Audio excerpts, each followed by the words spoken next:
Kabusing, welcome back to my vlog.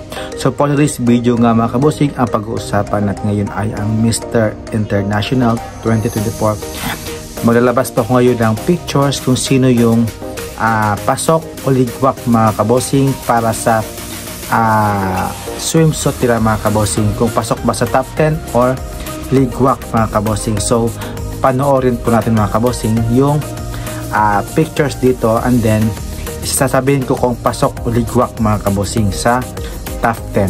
So let's begin for Nigeria. So si Nigeria na ito is pasok sa akin. Yan.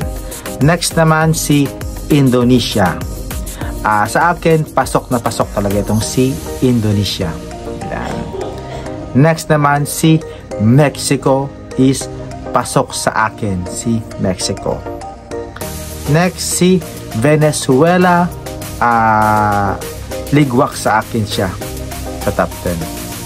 Si Spain, ligwak sa akin sa top 10. Next si Netherlands, pasok sa akin sa top 10. Si Italy, pasok sa akin sa top 10.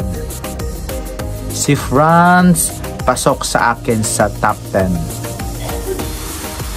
Next naman si Colombia, pasok sa akin sa top 10. Next si Cuba is, ayan, pasok sa akin sa top 10 si Cuba. Si China, pasok sa akin sa top 10. Si Korea, ligwak sa akin sa top 10. Si Ecuador, pasok din sa akin si Ecuador. Si Vietnam, I think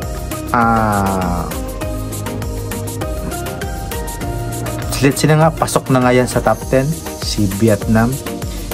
Si Thailand, ligwak sa akin sa top 10. So ayan mga kabosing, nakita nyo na kung sino yung gusto kong ipasok sa top 10 mga kabosing, at sana po ay nakasubscribe kayo sa aking YouTube channel, at syempre don't forget to like and subscribe mga kabosing in my YouTube channel, Arman Montuya Vlog. So masakit pa yung ipin ko ngayon mga kabosing kasi hindi pa ako nabunutan ng ipin, kasi ang mahal pa yung mapabunot ng impacted tooth ko mga kabosing, kasi wisdom tooth to kaya ngayon tiis muna ako ngayon sa sakit ng ngipin ko mga kabosing.